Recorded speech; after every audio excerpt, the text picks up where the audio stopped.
Welcome back for more Worlds action where SuperMassive are one game up over GRX. We can see SuperMassive now chatting with the team. The org very happy about how that play went, more so towards the late game, but now it's all about GRX. How can they respond and figure out a strategy to come back after a game 1 loss? Yeah, I'm going to be really interested to see if they chalk that up to pick and ban, if they want to make adaptations there, or if they're comfortable to kind of just run it back, similar style of compositions, and just try to improve upon their play, right? You know, it's tough sometimes when you're coming out of a game like that where it felt even for so long and then one thing kind of decides it. You know, that top lane fight into Baron basically decided the game. You know, do you blame that on one mistake? Do you blame that on a champion you let through? It's tough to know. Be interested to see where GRX lies on that.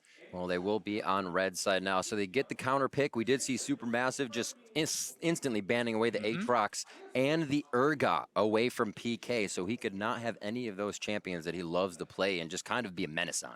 And I'd honestly like to see SuperMassive ban away the Aatrox on blue side and try to force out an Urgot ban. If they want to leave Urgot up, then you're happy to play Urgot into a tank. But again, you should not be playing the carry into carry matchups. I think it has not worked out for SuperMassive. We saw that despite a solo kill in the top lane on fabFabulous early in the game, in tank versus tank, it really doesn't matter. You're not getting that far behind unless the person is able to continuously repeat gank you and kill you and take you down, which nothing like that was happening. So if SuperMassive can actually set up a similar style of composition and get to teamfights at an even level, we've seen how explosive Zeitnot and SnowFlower were. I mean, the engages coordinated between SnowFlower and GBM were incredible, and Zeitnot was always there to follow up. It was very cool from him on the Xayah. He does have 4 plays on that during the regular season. Xayah as a champion, 0 so far in that play-in stage. So that was his first time bringing out Xayah here at Worlds, and man, did he shine. It didn't seem like he was uncomfortable at all. No, I mean, he got 12 kills.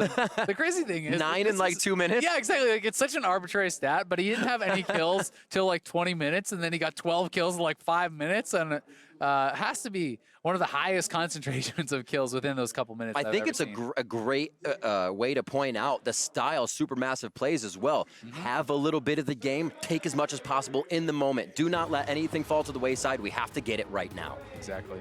Into champion select now for game 2. And we will switch sides, but Bahçeşehir SuperMassive on blue, and GRX will roar from the red side.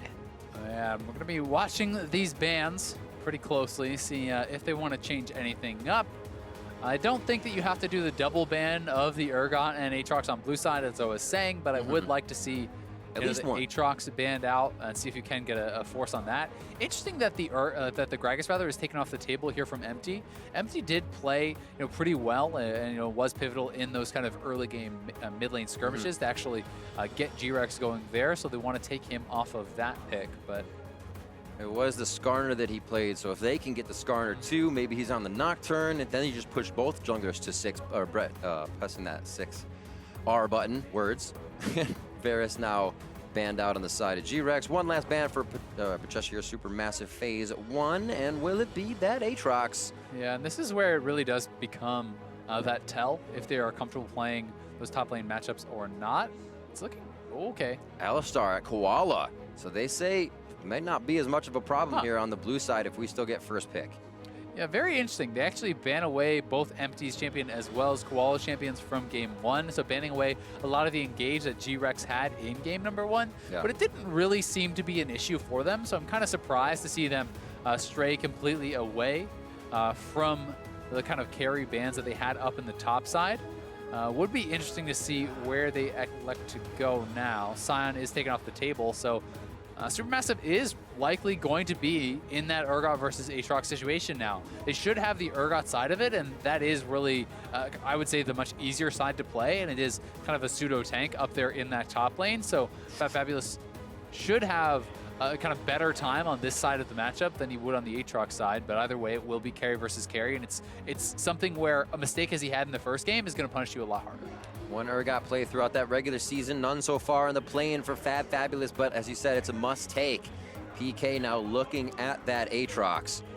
See if he can do some damage on it. One play for him in the regular season, so both these guys obviously have a bit of the champion understanding, but now we're gonna see it at that world stage level. It's gonna be Urgot versus Aatrox in the top lane as both of these champions were banned out last game. Does Stitch get the Xayah second time around? Yeah, I think it makes a lot of sense here. Take that Xayah away from Zeitnot. We saw how dominant he was in those team fights on the champion. The Varus has already been banned away from him as well. So he is going to be having to look elsewhere. You know, he did play 2 Varus games. He just showed the Xayah as well throughout the play, and he played Caitlyn, Lucian, and Ashe also, but those are not really who you see as kind of those late game hyper carries. They fill a little bit of a different role. Caitlyn may be a bit of an exception there, but takes a long time to get online, and I'll be interested to see where they elect to go, if they want to go for the other side of the matchup with the Xayah. Lovers duo, possibly locking it in. Have some pretty good range between SnowFlower and Zeitnot on that bot side. They are going to let the time tick down so they can just discuss things, and it is going to be the lock-in of the Xayah. First phase is over for SuperMassive. And letting it tick down right to the end is always smart. You know, if you're not sure, even if you're sure about that pick, if you're not sure about the next pick, you can be talking ahead and really, you know, utilizing that time to the maximum. You do sometimes see teams really try to push the pace to force decisions more quickly in picks and bans, but oftentimes it looks a lot more like this. And, you know, 2 takeaways here now from GRX, taking that Skarner away from Stomaged, the Xayah away from Zeitnot, but we saw how incredible SnowFlower was on the Rakan, and it's just going to be that much stronger now paired up with the Xayah because of the synergy that they have and kind of the inherent bonuses that they do get. And maybe they feel like they shut down a Koala a little bit with that Alistar ban as well. They're going to feel good about whatever goes in that mid lane for GBM, that he won't be hovered by the Mad Cow all game. Olaf banned out from Stomaged. His junglers have been quite unique up until we saw last game of that replay. And we'll have to see what he puts in here. So his champion pool has been quite diverse. He's a big spot for the team to look at in champion select to really relieve some pressure. Yeah, he definitely is. I mean, 5 different picks, and they're all much more on kind of the tank side of things. And he has played the Olaf, J4, Skarner, Trundle, and Gragas throughout the play-in. So certainly is going to have a number of picks that he could look towards. I wouldn't mind seeing a Trundle come through, you know, against that Skarner. I think it can be fairly strong, but it depends on what they feel they are lacking in the composition, what they feel they're really going to need. Galio being taken away from GBM, I think that's another pick that does pair up well with the Rakan and is also a safe blind pick because they are blue side now, so you want to ban out something that is a bit of that safety pick here for GBM. If GBM doesn't get that Galio in the first phase, which would be weird, I don't think he's ever going to get it this series. GRX continues to ban that out now 2 games in a row. And 1 final ban possibly at Koala. Yes, it's his Braum. I thought it would be. And we will see now first pick, second phase on the side of GRX. Maybe that support so they can get a mid lane counter. Seen quite a bit of Leona throughout this world, and it's been great from each play. Yeah, Leona, a lot of people are kind of starting to feel like is a pretty good answer to Rakan. You can kind of follow Rakan back on the battle dance if you hit that Zenith Blade, pulling you sometimes on top of both the Xayah and the Rakan, lining them up for those stuns, and certainly you do have the potential to actually look for all-ins and play very aggressively with that Leona. They'll also be saving their mid lane pick for a last here. Trying to get Candy that counter pick. We saw how heavily they played around in game 1, but he was the one who was kind of on the bad side of the mid lane matchup. And if they play around like him like they did in game 1 and also get him a good matchup. GBM's Ahri! Oh, hell yeah! Blind Ahri! Let's go! Oh man, that is exciting here for GBM. Awesome. Not even as a counter pick, just slams it down. Very cool. You know, GBM for the old Ahri plays, some of those Ahri plays back in the day as well for this guy in the mid lane. So we could see that wheelhouse characteristic, high caliber play coming out of GBM. I want to see it. We said utility all day coming in, Zale. He would not be on anything but Zillion, Galio, things that'll just help out the team. Orianna with speed up and shield. This time he's going to be delivering the pain on Ahri. Nocturne's locked in as well, so they will be diving forward everywhere for these kills. And 1 final pick now is Ornn coming in for GRX. This is going to be pretty crazy here. Aatrox in the mid lane. Yeah, Aatrox flex to mid lane. Ornn up there in the top lane. This is the first time all year that GBM will be bringing out the Ahri. He has no plays on it in the TCL.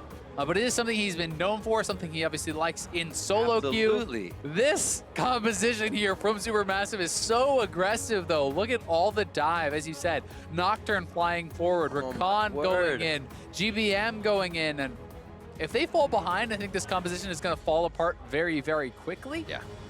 because it's much more of a stable composition here on the side of GRX. Crazy stuff. The Aatrox in the mid lane as well, possibly throwing SuperMassive for a loop as they do finally leave these two champions up. Did they think of every avenue, every possibility that would be thrown at them here? We'll have to find out. The early part of the game could be quite a swing, but we do still have to remember, you have your junglers going till 6. We're going to get any action for them. So left up to laning phase, GRX has always been quite strong.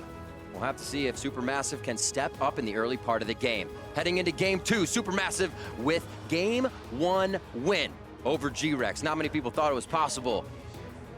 I believe we will have 5 beautiful games out of this one because GRX is not going to go down without swinging. I mean, all these regions have been improving so massively. You see all of the major regions being pushed to the limit in these series. Cloud9, going to 5 games. We saw G2 dropping games as well. Yeah. We've seen GRX now down a game here.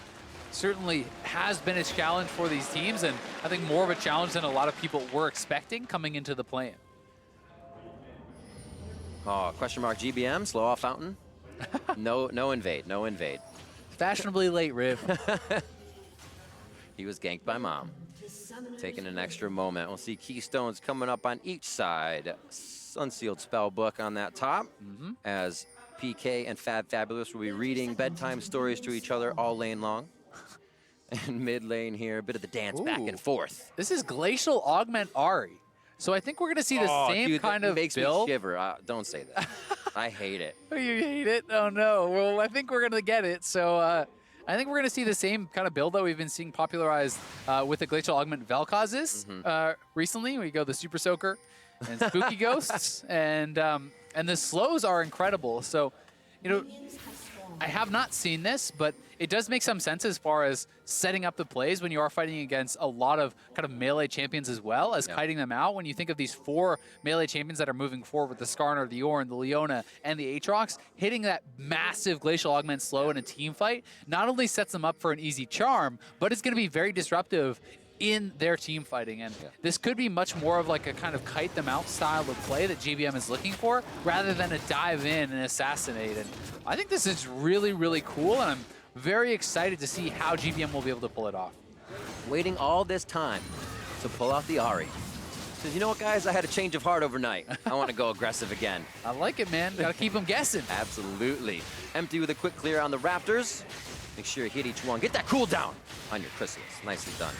Or a fracture, I should say. He heads towards top side. You're going to have a swap on the junglers, but they'll be on different sides of the map to start. And everything's quiet for now. Nobody really tried to get any forward wards in to be privy of jungler knowledge. So they're going to have to find each other here as one lane or the other pushes first for mid or top. This will be very interesting. GRX talked a little bit about their composition. As I said, I do think that they have much more of a kind of a stable team fight composition. It's kind of lower variance. You do essentially have this Xayah, and then you have a bunch of meatballs in front of them. The Aatrox is the secondary damage there, but very strong engage with Skarner or Leona, and you have a lot of protection with those guys going in. Something you also have to talk about with the Xayah is all the plasma application that his teammates are going to give to him, because there's incredible amounts of CC. And every time they apply one of those CCs, it's another stack of plasma. So when you have 4 members constantly doing that, plus your auto attacks, plus your W's applying it, you could be proccing through that passive so fast and really putting out a lot more damage than you would sometimes expect. Catching your enemy off guard quite a bit. We saw that happening for Zeitnot last game when she started to get pretty buff, and all the crowd control was working in his favor.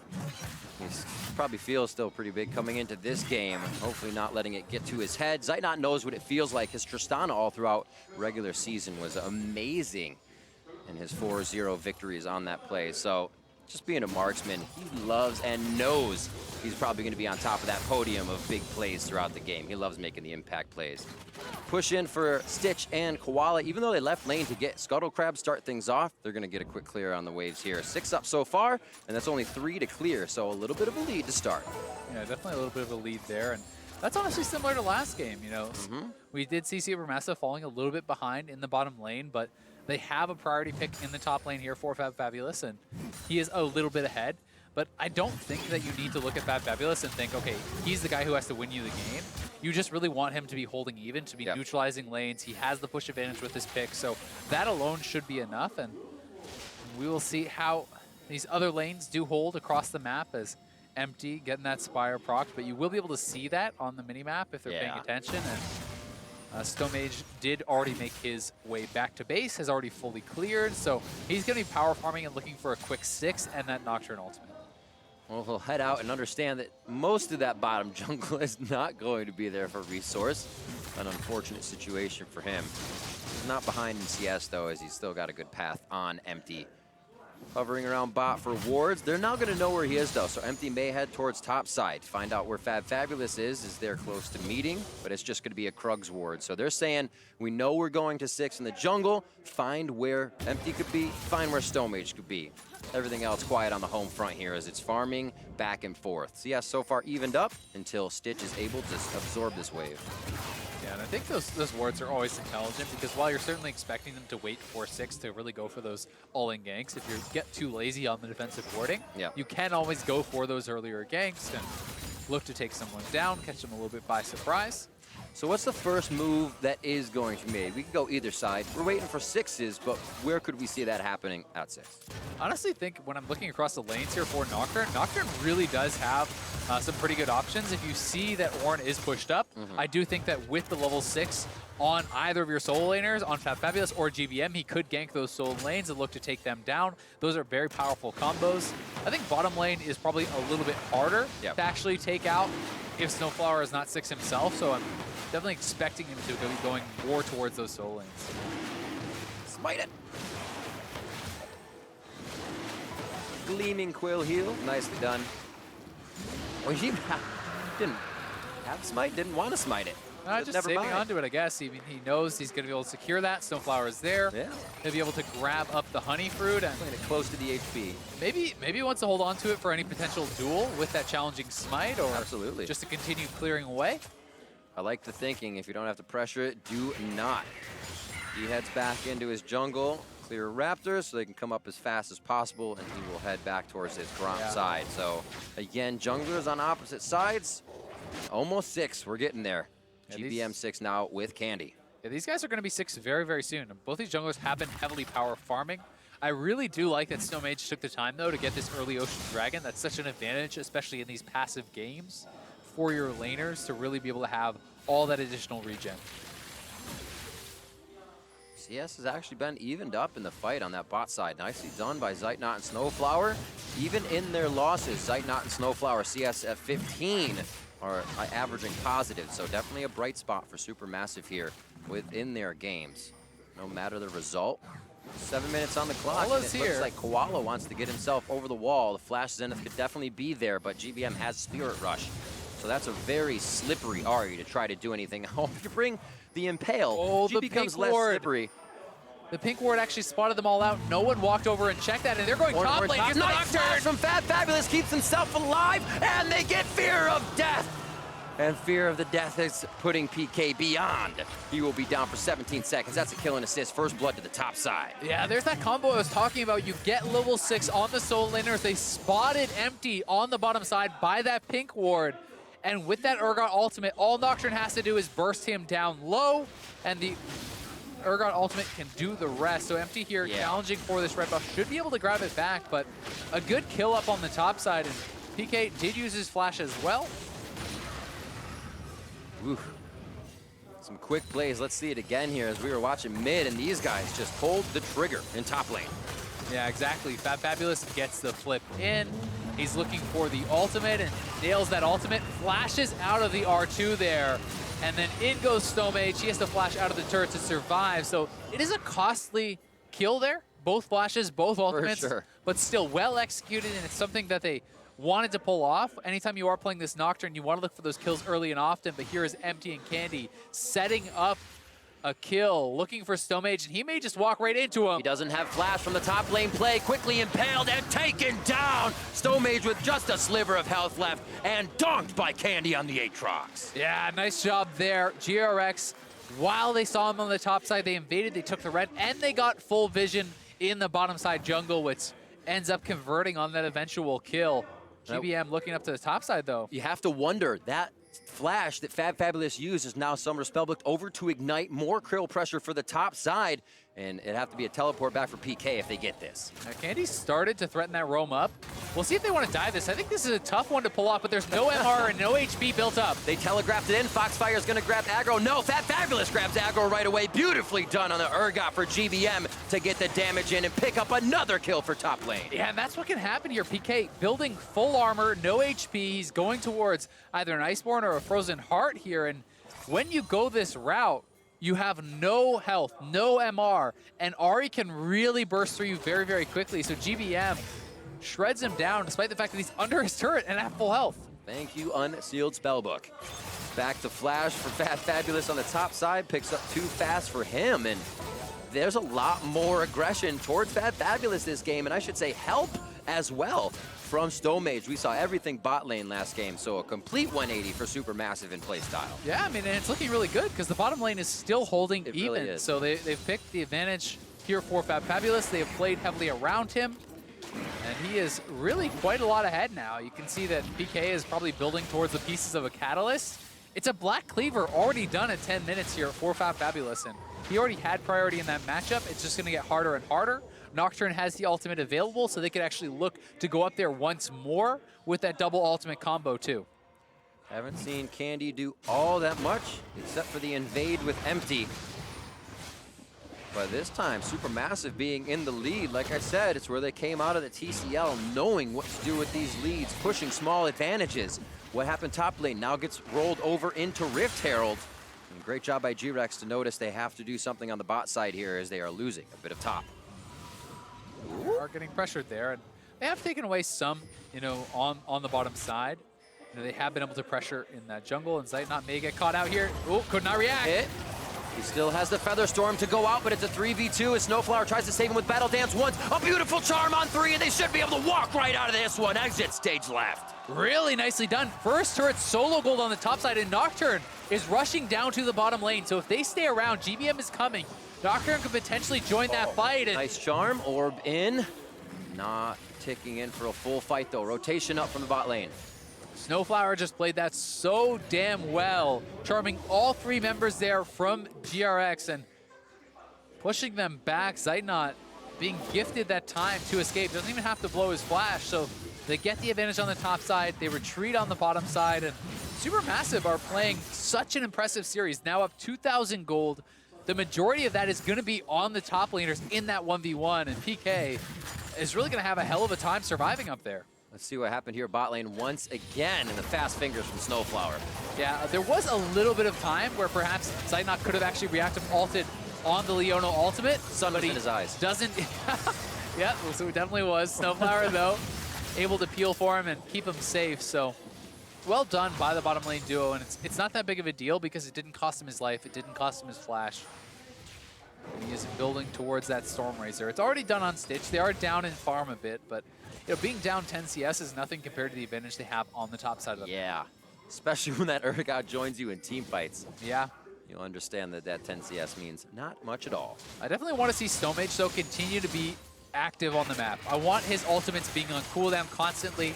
You are playing this Nocturne where I think it does get a lot harder the later you go into the game to really have that teamfight effectiveness, as you are a fairly squishy diver. So looking for these fights early and often really is something you want to do. And going up to the top side, if it's going to be PK isolated, you can find those 2v1 pickoffs, push turrets. Solar Flare just coming off of cooldown. As SnowFlower is in and out. That was literally off cooldown from Koala. They were trying to force it. SnowFlower, again, peeling brilliantly there. They do get the flash out of Zeitnot, so it was a nice attempt from GRX, but SnowFlower is just playing this so damn well. Gets the grand entrance there onto 2 members, knocks them up, and keeps Zeitnot completely safe.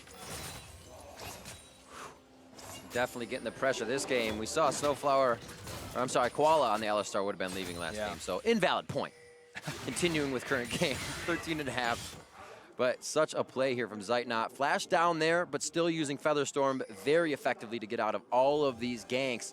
And they are noticing this is the guy that was 12-0 in a matter of minutes last game, and he's gone even in lane. This could be damn scary as we get here to mid-game. It really can, and you can kind of see that GRX is feeling the pressure to get something done on the bottom side of the map. Their top lane is really hemorrhaging a lot of gold, a lot of farm up there on the top side of the map, and they're saying we got to make something happen on the bot side, but SuperMassive is handling it, and they're going to take the mid lane turret with this Rift Herald.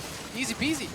Nice push from fabFabulous. He put 2 wards very deep in the jungle long Super ago. silver. Charm onto Candy. He is down. As that is going to be sweets for the side, a SuperMassive. Turret's going to go down to mid lane as well with the help of Shelly. Koala looking from the right side. SnowFlower again off cooldown. He is just using that as he calls for raise from the sun. And it is not going to have too much effect on SuperMassive as they head out with more gold in their pocket. Yeah, it was a nice ultimate there from Leona, but no real follow-up. Candy's already down, so not going to be able to make anything happen from it. But we see that GBM, the early buy, already getting shown off here. And being able to use that Glacial Augment really, really effectively. You hit this massive slow. Candy can barely move. He hits the charm out of that, and then they follow it up with the CC. Aatrox cannot even get his ultimate off before he goes down, and I think it honestly makes a lot of sense. It's kind of guaranteeing those skill shots and being extremely frustrating in these team fights for this melee squad. It's going to be so tough to ever really catch this Ahri, and here it goes. Look at the slow. Does land. Actually didn't even catch onto Candy there. Did catch empty, and you see that slow ray go down, but just a really good CC chain over onto the Aatrox. Very happy coaches for our Acer Predator replay, and SuperMassive is, their coaches aren't going to have any voices after this game. They're probably yelling louder than the fans right now in support for their team, but I'm sure the fans are very pleased with the results overall of SuperMassive, a team that has struggled at international events, decent placement at Rift Rivals, but MSI always falling short in 7th and 8th place. To fly through their region this year and then make it this far in Worlds, one step away from the main stage and a ladder away from the Summoners Cup. It's still the closest they've ever been, and they're ready to play for it. Yeah, I mean, even just making it into that group stage, getting all the way through playing is so incredibly difficult, and really would be a massive achievement here for SuperMassive, for the TCL. Something that they have not been able to do before as SuperMassive, and really looking to kind of get that under their belts. It would be amazing. You think of how we talked about GRX from the LMS. Usually it was kind of Flash Wolves, AHQ, all these teams that you heard of, and then GRX coming through, a team that did place 5th, but also powered through the regional finals, and we're kind of seeing that play here, but also maybe a bit of that regular season 5th placement as well. We saw GRX have kind of a Cloud9-esque season. Shoddy in the beginning, hold it around at the end. So hopefully here they're still carrying that good momentum as they would want to into the play-in knockout stage.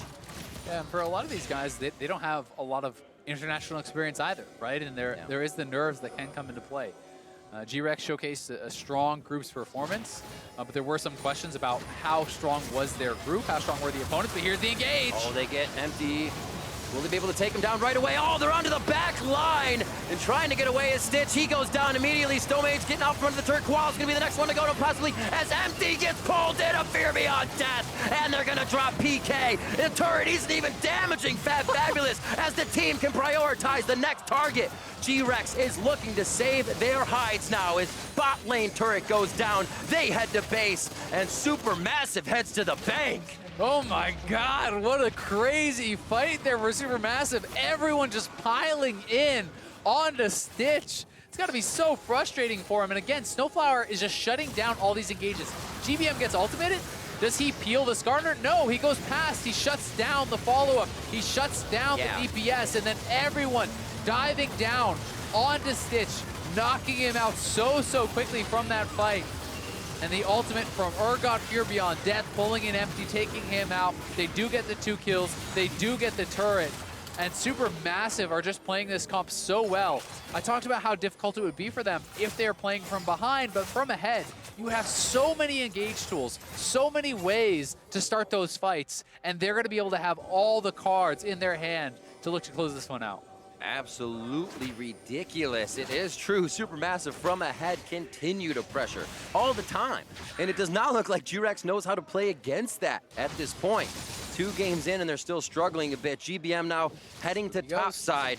Spooky Ghost builds up, so now he can definitely hit confirm anything, and if you're halfway across the map, he's gonna be there to take you down anyways. It's also really nice, actually, if you want to try to go for this more 1-3-1 style, if you're pushing out side lanes, you can use the Spooky Ghost just to be scouting it out, checking if anyone's around you in the jungle. Super safe. For escaping as well. That procs the Glacial Augment. There's almost no chance of chasing this guy down when he has his ultimate up, and all those massive slows from the Glacial Augment. So SuperMassive looking to get control in the side lanes, then group up and find and engage. You have to remember, even if PK has TP available, which he does not right now, you cannot actually TP in when the Nocturne ultimate is up. So there is that window of time that SuperMassive have to take someone down. Ooh, GBM very low. One last hit. Candy flashes forward. That's going to be Stomaged there, ready and waiting. So flash down as they get aggression and impale out of Empty on the top side. SuperMassive pressure gained.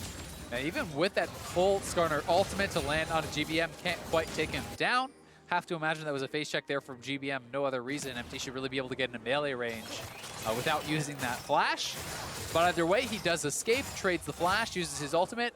So really not too bad there for GBM. And PK now down in this rush. Not sure you really want to be up in this guy's face like this. Flipped and tripped. Disdain is on. They try to purge him out, and that's going to be the hit coming in. Is Stomaged going to be able to get the kill? Yes. No, Stomaged gets killed, I should say. Stitch comes up with that one, and they're now trying to turn it on to fabFabulous, but he's just too tanky time and time again. You see the Urgot walk out, crawl out, skitter. I'm not sure what he's doing with 9 legs, but all the above. He's going to make himself safe as he gets out down towards bot lane. 5-3, another kill possibly coming through. It's going to be a big charm onto Koala, and they drop him.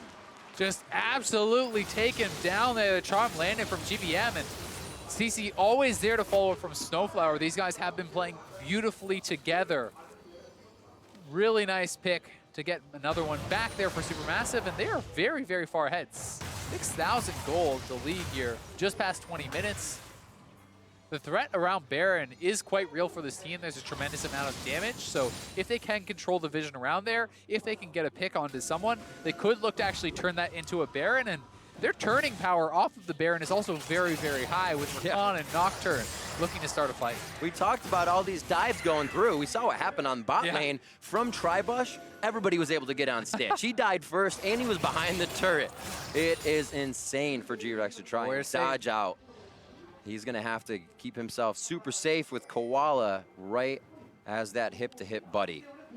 Frozen Heart there for PK, so if he can get himself into these fights, maybe shut down Zeitnot, Stomaged a little bit, and deny some of that damage, but they kill Stitch so fast, it doesn't matter how much damage you're denying from them. The front-end burst is already too much. Definitely agree. That being said, though, if they can hang on in these fights... Deja vu towards the bot side. Blade Caller not able to get those in, but he is still going to be suppressed. Fear Beyond Death takes down PK from just about full health as the team continues to shred his HP into that execution range. Yeah, they still have Nocturne ultimate, and the Rakan ultimate is about to come up. They could actually look for a dive here. Candy's just getting back to base. It's temporarily a 5v3. Watching to see what Koala could try and do. He does have Solar Flare up, and he's probably the only one going in with Empty on the small follow. Empty's flash is out. The Impale can't even come in now, as they'll have to walk into the fight. Great job by SuperMassive to stay as that death ball. Nobody can actually find a target that they want, and it makes it almost impossible to engage.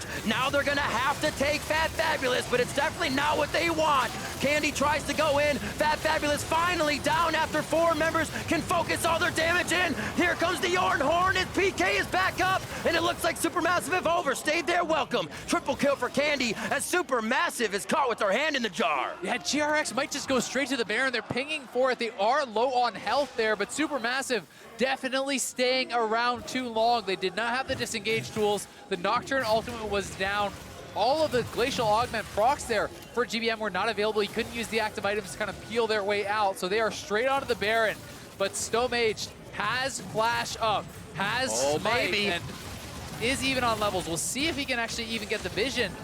Vision denied. Alteration Warp outside. And see that he is coming in. 5,000 onto Baron. Zeitnot just on the bottom side. Stomaged flashing in, and he's not going to get it. But the timing was there. A valiant attempt by Stomaged, and he goes down. That was so close to him getting that. Would have been massive for the team. but GRX just gets so much of the very big play from GRX. The Nocturne ultimate is down. GBM has used his ultimates as well. And I think at this point, you actually should just abandon fabFabulous. Just accept that one member goes down for the inhibitor, but instead they stay around. Nice ultimate there from Koala, the flash forward to follow up on the stun. And despite some really good feeling here for SnowFlower, it is not enough. And then Stomaged flashing in, gets the smite off. That was so close. That is within milliseconds. Those two smites went off. Everybody loves the attempt. It's always there. You will always clap for that. As we see everybody having a great time in LOL Park, taking it in on site as these teams fight for their right for the Summoners Cup. 25 minutes into this one. Our final best of series in this play-in knockout stage. Will SuperMassive or GRX proceed? SuperMassive right now trying to write that page. Yeah, I mean, GRX certainly have bought themselves a new lease on life off of that play, but they are by no means in control. They're still pretty far down, so SuperMassive need to stay calm. Ornn's gonna start the fight off as they do see Charm is down for GBM. They try to focus him. Suppressed in is fabFabulous once again. SnowFlower goes in with a 3-man knockup. Is the follow-up damage there as all of GRX starts to go low. Fear Beyond Death gets onto Candy, but he is able to resurrect with World Ender. Stitch goes in, the Cathian Rain gets the double kill to come in. He throws down the stopwatch, and he is safe in place. They will be able to grab mid lane, and a huge fight from GRX after Baron. 2 for 0. They're gonna get so much now with the Baron buff here. SuperMassive need to leave. GLP flashes are happening. PK low, Orbit Deception, true damage almost taking him on the way back out. And mid turret is gonna go down as GRX is starting to suffocate SuperMassive's lead, or what they had of one. Yeah, they're right back into this now. Now only down about 1.5k gold at this point. Another great engage here from Koala. SuperMassive feels pretty confident to actually start up this fight, but it's Koala finding another one. The Charm misses, and that is what prompts it. Gets the slows there, down onto GBM. The knock through, pulling back onto this Urgot, who is a very tanky member, but he's getting locked down. It was a really good re-engage, though, from SnowFlower, charming up 4 members. Urgot ultimate pulls in Aatrox, but he's still in his ultimate form, so he just gets rezzed back up. And Stitch has been untouched this whole time, flashing forward, getting another kill there. And Stitch having his time in the sun now on this Xayah, looking to take over. Stitch being Stitch, the thorn in the side of SuperMassive strikes again. And we'll have to see if he can do it now. Summoners down and quite a bit there on the side of GRX. And a lot up for the side of SuperMassive. The fight may just go the other way, but right now GRX feeling good about that last positioning and being able to get a little more breathing room on the map with that bottom inhibitor down. I mean, we're basically back to even. Despite the fact that SuperMassive has 3 dragons, these are really not the big combat ones for the late game. Yeah. You have a little bit more move speed, but it's not like it's 3 Infernals or something like that that's very likely to decide a fight. So they have got to play this out calmly. They have got to collect themselves. They've made a couple of mistakes that have really gotten GRX back into it, but they can still win this game. An inhibitor is down. An inhibitor tower is down. They can really look to just kind of continue to play that same style that they had been. Spread the map, push the waves, look for picks on the side lanes with the Nocturne.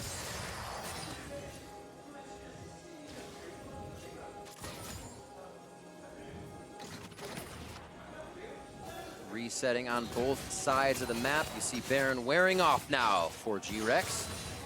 4,800 gold power play. The same play from SuperMassive. Deja vu! This is the fight that went in favor of GRX, but it's starting off on the right foot for SuperMassive as they again shock and awe. The GLP onto GRX, and now the chase is on as GRX cannot return the damage. They've lost GBM. But SuperMassive still pushing forward. PK and Koala are the one to go down, but knowing that Stitch is alive, they cannot push forward anymore. Candy also able to deliver the damage, and SuperMassive, now a fight that waffles back and forth, just gonna give up the dragon here. And that's the first thing that's really been slow about this game, to be honest. Everything's always been all the way down a lane, a full team fight ace. These little things are good for either team to even it up. We want that huge fight in the mid lane once again, but here's another one. This was just a great engage. You hit the Ahri charm, the engage comes through, the Urgot there for the execute. They get the fear as well over onto Ornn. And GBM here, lands some really nice slows. Everyone is completely locked down, but then he goes too far forward. He ults forward into empty, gets ulted up. He does have the QSS, but he does not have a Zonias or anything to actually get back out and survive. So if he wants to play that aggressive, he really does need to pick up a stopwatch or something along those lines. So a bit of a mistake there from GBM, but he really is trying to play this utility role in the team fights, and it's a very creative style of play, but Stitch is putting out a ton of damage. Candy is still putting out a ton of damage, so they have to respect that even with a good start in the fight. If you miss position, GRX can turn it around. GBM picking up loot. He'll be able to dance around a little bit more. Quicksilver Sash in his hands now so he can be a slippery fox and make sure all that damage sticks onto his opponents. Roaming around with SnowFlower a little bit towards the top. GBM and SnowFlower, new members to the SuperMassive team as of this year. So awesome to see that in such a short time, everybody was able to sync up in that skill level and really come together as a team. And really just the improvements that they've made, even just watching from MSI to now, they have been getting better and better and better, working better as a squad. And some big ticket neutrals are coming up. The Infernal is going to be spawning. Baron is up in 40. You can see the SuperMassive is trying to, again, push out the side waves, make someone respond from GRX, then look for an odd number engage. Yeah. You got to see these GAs being up, though. Is Stomaged up? And is also fabFabulous is up. This is going to be huge for the fight. A little bit of damage here, possibly onto Candy, but GBM's looking for a target he can zero out if Stitch makes a bad move. This guy, he's not really going to position that bad, though. You'll see Glacial up and off of the Spooky Ghost. Nice in coming in from SnowFlower. Is it going to be enough, though? They take down Koala right away, but they're not able to trade too much more damage forward just yet. PK's close to going down, and now Empty and Candy have their eyes set on fabFabulous. They pull him back to Stitch. It is a double kill for Zeitnot, but Stitch is alive on the outside, now forced out of the fight. It's not looking good for GRX. They have been pushed into the base, and SuperMassive wins in the jungle fight once again. They can go straight to Baron now here. Another great engage facilitated by the Glacial Augment Ahri. They're going to be able to go right into the pit, and Empty is alive, has his flash, but this would be a tough one to get. He's by himself over here and has been spotted on the ward. Empty, can he say it? I can do anything you can do better, only if he can make it over the wall to flash and smite, though. 3,500 HP on to Baron. It's going to be Candy there as well to try and create distraction with a little bit of hit over the wall. Empty throws a fracture in, but he's not going to be able to make it. Disdain closer, goes down to fabFabulous, and Stitch is now into the fight. Will they be able to take Baron off of the members of SuperMassive? But there is no chase to be had after that, and SuperMassive can now start to push the lanes. I like the call there from SuperMassive to be able to grab that Baron, but we do see the Glacial Augment slows them down, and then SnowFlower with the incredible engage gets everyone. Flipped back in was PK from fabFabulous, and popping the Stone Blade on the right side. This Urgot is just so damn tanky, absorbing so much damage there that he's able to buy a lot of time, pushing back GRX into their base. They go over to the Baron, and then we saw fabFabulous makes the call to give up his life to take down Empty, and I think that's the right call. Because it eliminates the chance of a 50-50. One life to guarantee that Baron is so much smarter of a play than just chancing it and hoping all five stay alive. And you see how much of a factor the marksmen are playing in this game. Yeah. Stitch being alive started to do some real damage in that fight, but he could not close it out. And main point to probably the last 3 fights from SuperMassive, they have all been coming from that top red side of the map. GBM's first charm that actually resulted in GRX pushing mid, kind of a little bit better in that fight, was from the left side. Again, the left side covered by SuperMassive. That fight was just won, and Baron results. And that's the vision you're talking about, right? They're controlling the vision in that area. That's allowing them to find the engages, and really they have been doing a fantastic job of it, because you can't just walk straight up 5v5, walk into this team and fight a SuperMassive. You need to find picks, you need to find preferential engages, and they have been doing an excellent job at getting that initial first kill in the fights that they're winning. Top turret down. Too difficult to secure here in defense for GRX, so it goes to SuperMassive 7-2.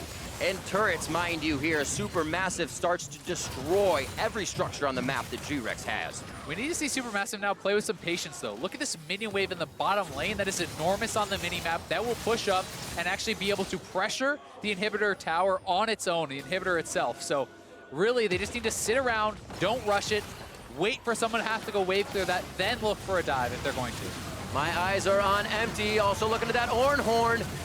Candy tries to go in, nearsighted, and that is going to be, I believe, GBM getting locked in. No, it's SnowFlower, so he cannot initiate, and they are able to get the kill. So as you said, not being patient enough, not buying enough time, and thinking the Baron minions were their safety to stay. Yeah, and that was really not the play you want to see SuperMassive make. From this position, you should be able to close this game out, but look at how aggressive they're posturing.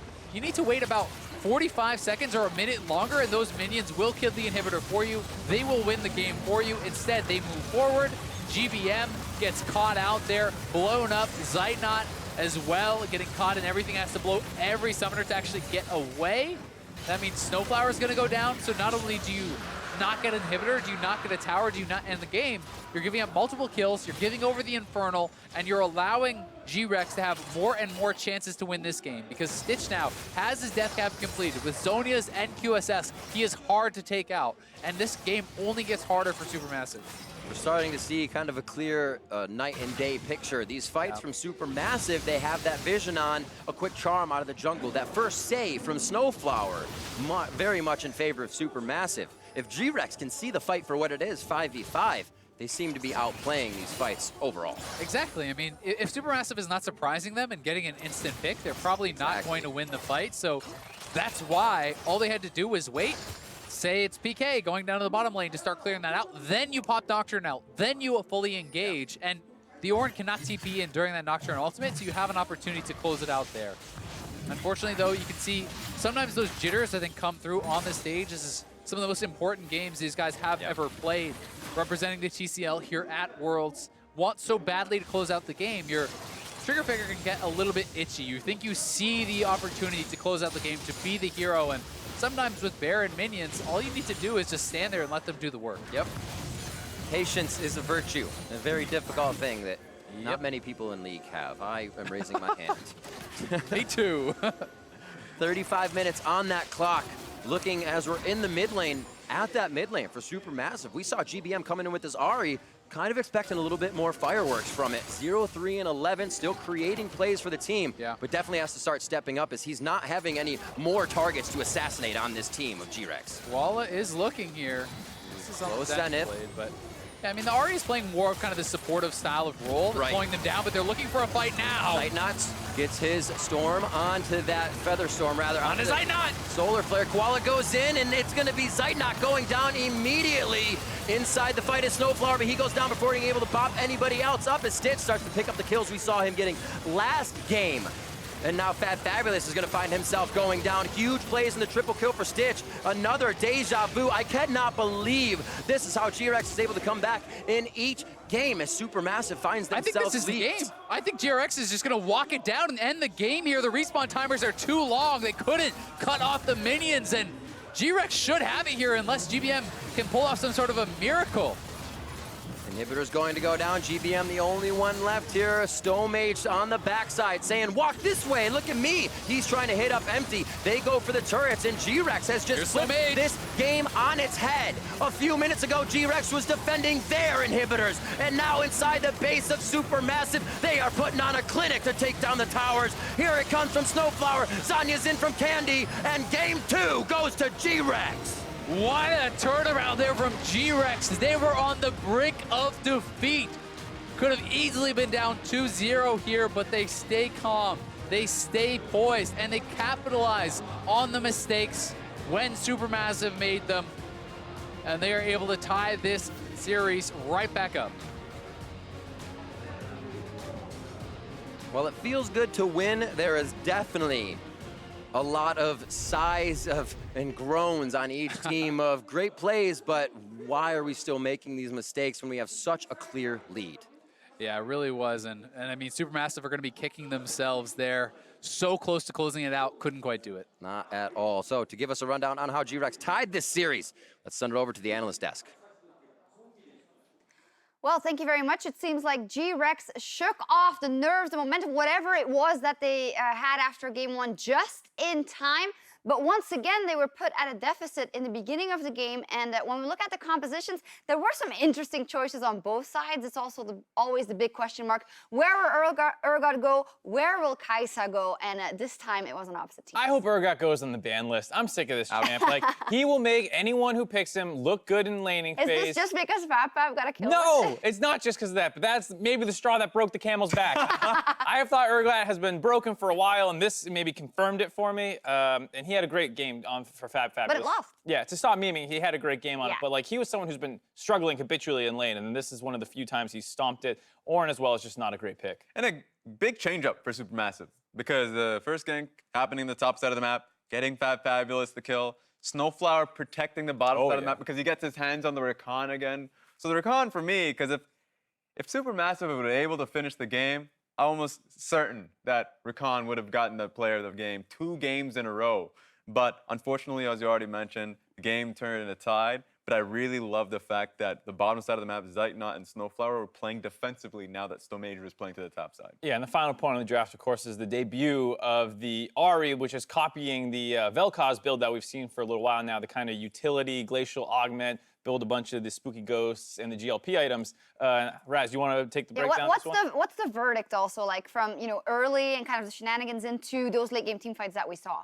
Well, I mean, a lot of it was playing and catering to the mid-game strength that the Ahri was bringing to you. Because here are the rune pages, the glacial augment. We already talked about it was very Vel'Koz-esque, old Echo-esque, where you're trying to get the slowdown. And here, the biggest point to me from the rune page is that you have the 20% CDR immediately coming out of the items. So once you have the 2 activatable items, you can end up slowing people down. You can use it consistently. Ahri was playing to the top side pretty religiously. 2 kills in the top side of the map really early. PK couldn't get a rest, and it was because GBM was able to not only have a good control of the lane because of the minion dematerializer, but then had the access to the top lane. And the way it works with Ahri is pretty easy too, because you have your ult to gap close, which always puts you in GLP range, and then the slow combined with the glacial augment and the GLP give you basically free Ahri charms. And the concern is usually, well, you're losing some damage with this build, but with an Urgot, he basically just ults the target that you've already chunked out, and you pretty much always get the execute. It's a great combination. Yeah, I think we have to credit kind of the inventiveness there that we have credited GBM for in the past as well. And in the early game, that all worked out, as we said. So let's first take a look at,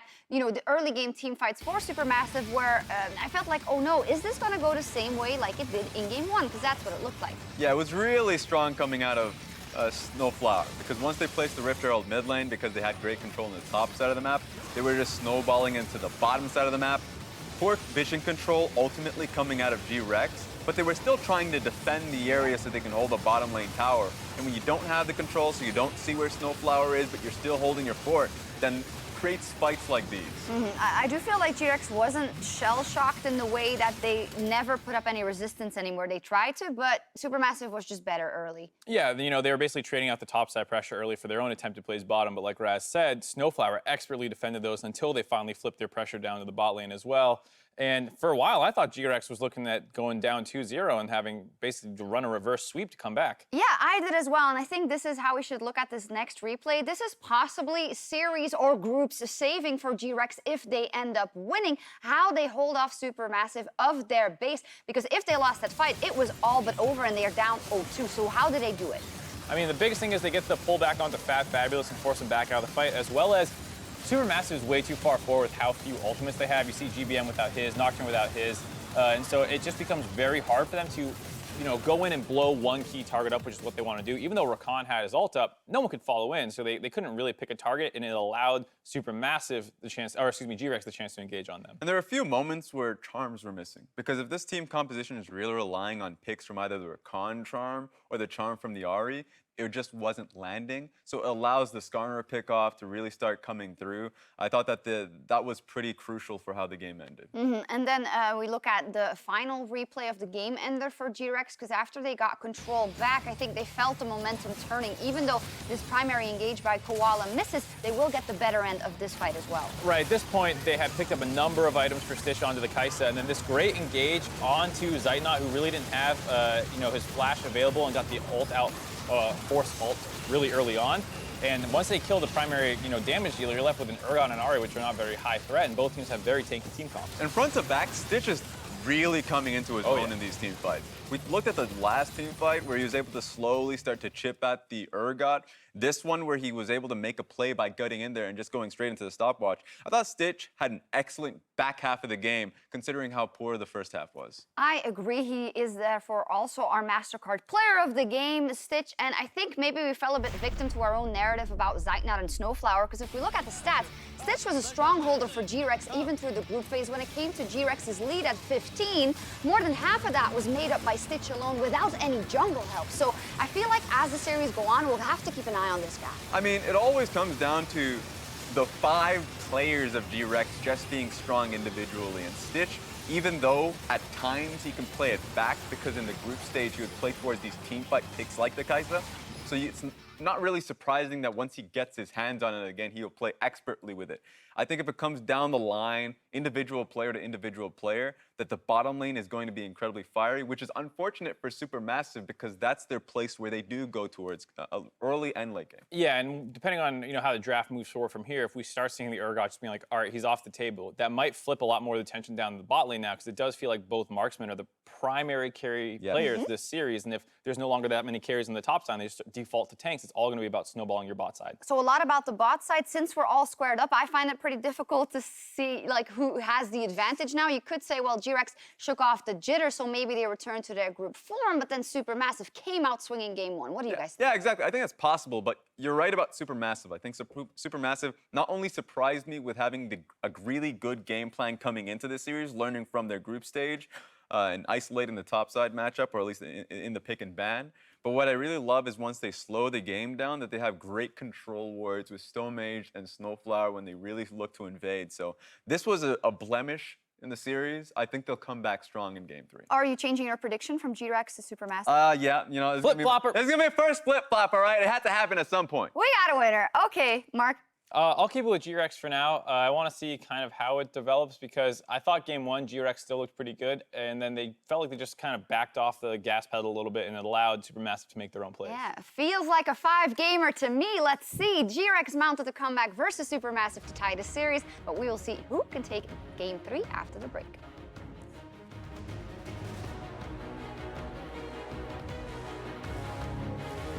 No one walked over and checked that, and they're going top lane. Here's the Nice Nocturne. flash from fabFabulous keeps himself alive, and they get fear of death.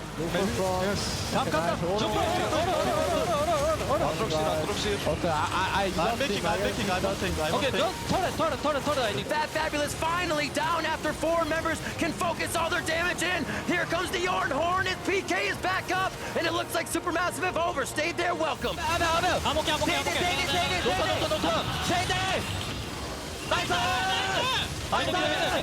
Featherstorm rather on his Zeitnot. Solar Flare. Koala goes in, and it's going to be Zeitnot going down immediately inside the fight is SnowFlower, but he goes down before being able to pop anybody else up. And game 2 goes to GRX.